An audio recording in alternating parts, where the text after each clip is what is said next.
አሰላሙ አለይኩም። ይህ ግለሰብ የተናገረውን ነገር ያው እንደሰማችሁት ከዚህ በፊት በቁርአን እንደማያምኑ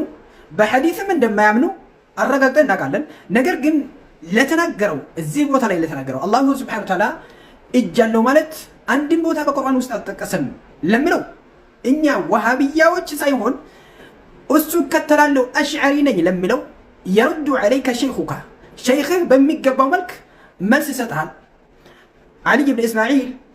أبي حسن الأشعري رحمه الله رحمة واسعة سنو መልስ መስጠት كتاباته ውስጥ الإبانة عن أصول الديانة የሚለው كتاب ውስጥ 103 صفحة ላይ الباب الثامن ብሎ ጀምሮ الكلام في الوجه والعينين والبصر واليدين ብሎ ነው የሚጀምረው። እነዚህ አህባሾች እንደሚታወቀው እኛ አሽዓሪያዎችን በማለት ወደ አቢ ሐሰን አልአሽዓሪ ራሳቸውን ያስጠጋሉ። ነገር ግን እንዴት የአቢ ሐሰን አልአሽዓሪ ኢዕቲቃድ ጋር ወይም የአቢ ሐሰን አልአሽዓሪ እምነት ጋር እንዴት እንደሚጋጩ አብረን እናየው። يقول علي بن إسماعيل في كتابه الإبانة عن أصول الديانة 105 صفحة لي فإن سئلنا أتقولون لله يدين بنتيق لله سبحانه وتعالى هلت جعل لون دي تابلا بنتيق قيل نقول ذلك بلا كيف يبالال يا لإنديتان لولن وقد دل عليه قوله عز وجل يا لإنديت الله سبحانه وتعالى إجال لون أقرقن يا لهنيتا يا لإنديتا يعني يا لكيفية مالتنا كيفية سانا سبت مالتنا وين دمو كيفية هنيتاون سان قلس مالتنا مكنياتهم الله سبحانه وتعالى إهنن وقد دل عليه قوله عز وجل يا الله سبحانه وتعالى نقدر دمو الله سبحانه وتعالى هلت إجمنوا لي أما لا أكتر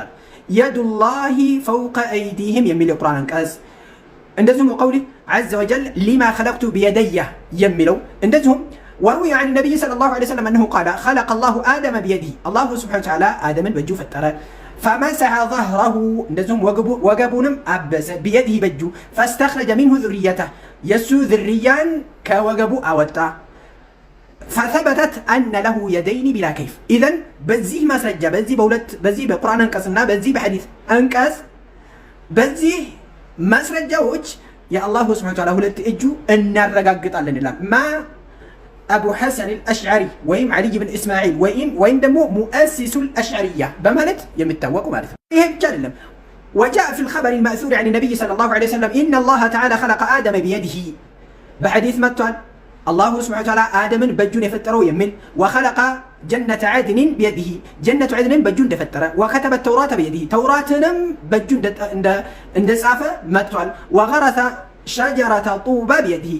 يا طوبان انجت جنة استيالتون بجون عند تكلات الله سبحانه وتعالى حديث متوال وقال عز وجل بل يداه مبسوطتان يملوا القرآن انقسم متوال وجاء عن النبي صلى الله عليه وسلم أنه قال كلتا يديه يمين ولدت يا الله سبحانه وتعالى إج كأن يجناتو يملوا النبي صلى الله عليه وسلم حديث متوال اندزه وقال عز وجل لأخذنا منه باليمين يملوا القرآن انقس متوال فلذلك كذا ما سكتلو من وليس ذلك يجوز في لسان العرب بعربኛ ቋንቋ ውስጥ የሚበቃ አይደለም ولا في عادة أهل الخطاب أن يقول القائل እንደዚሁም ደግሞ ንግግርን የሚናገሩ ሰዎች ባህልም አይደለም أن يقول القائل አንድ ተናጋሪ ነገር ማለቱ عملت كذا بيدي በእጄ ይሄን ነገር ሰራሁኝ በሚል ጊዜ ويعني به النعمة ጸጋውን ፈልጎበት ማለት አይበቃም። በእጄ አንድ ሰው ይሄንን ነገር ሰራሁኝ ካለ በተናጋሪዎች መካከልም ሆነ በአረበኛ ቋንቋ ውስጥም ሆነ አንድ ሰው ይሄንን ነገር በእጄ ሰራሁኝ ካለ በእጁ እንደሰራ ነው እንጂ ጸጋውን ተፈልጎበት አይደለም ይላል። በአረበኛ ቋንቋ ውስጥ የሚታወቅ ነገር አይደለም ይላሉ።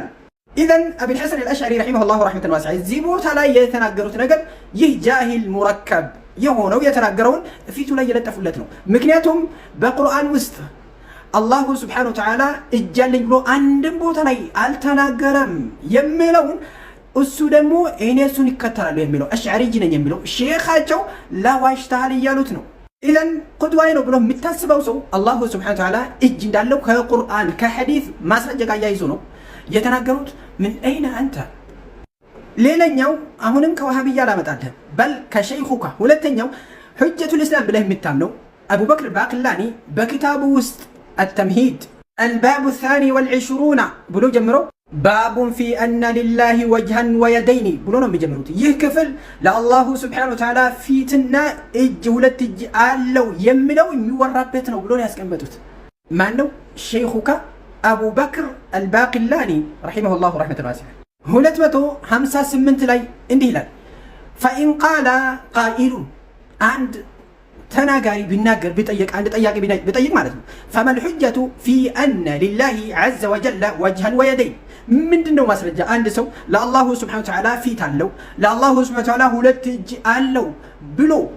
ቢጠይቀን ምንድነው ማስረጃ ብሎ ቢጠይቀን ምንድነው የምንመልሰው ቢባል ቂለ ለህ ለሱ ይባላል ለጥያቄው ባለቤት መልሱ ይሰጣል ቀውሉሁ ተዓላ የአላሁ ስብሐነሁ ወተዓላ ንግግር ነው ወየብቃ ወጅሁ ረቢከ ዙል ጀላሊ ወልኢክራም ይባላል ወቀውሊህ ማ መነዐከ አን ተስጁደ ሊማ ኸለቅቱ ቢየደየ ይባላል ፈአስበተ ሊነፍሲሂ ወጅሀን አላሁ ስብሐነሁ ወተዓላ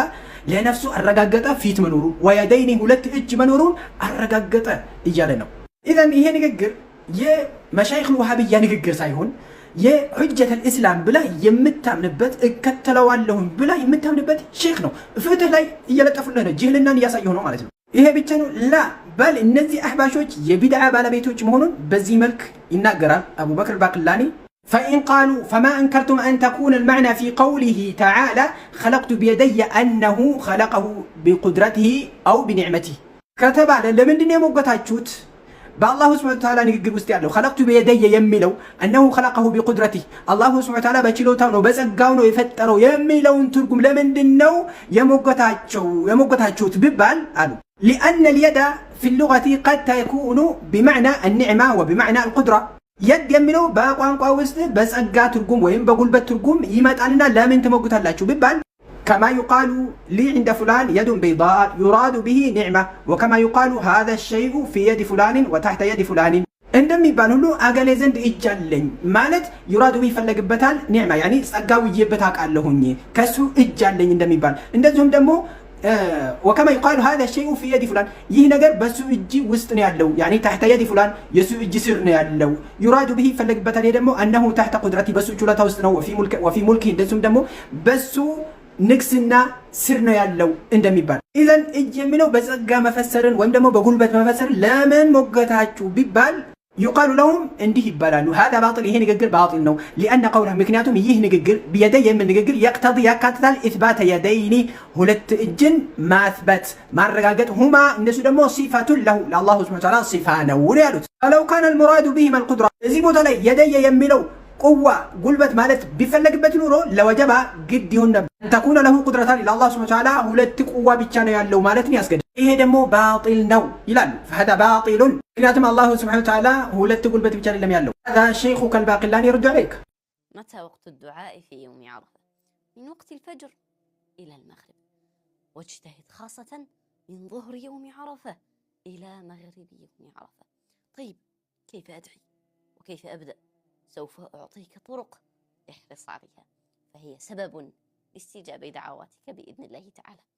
قبل أن تدعي سبح الله 10 واحمد الله 10 وكبر الله سبحانه وتعالى 10 فعن أنس بن مالك رضي الله عنه قال جاءت أم سليم إلى النبي صلى الله عليه وسلم فقالت يا رسول الله علمني كلمات أدعو بهن قال تسبحين الله 10 وتحمدينه 10 وتكبرينه 10 ثم سالي حاجتك فإنه يقول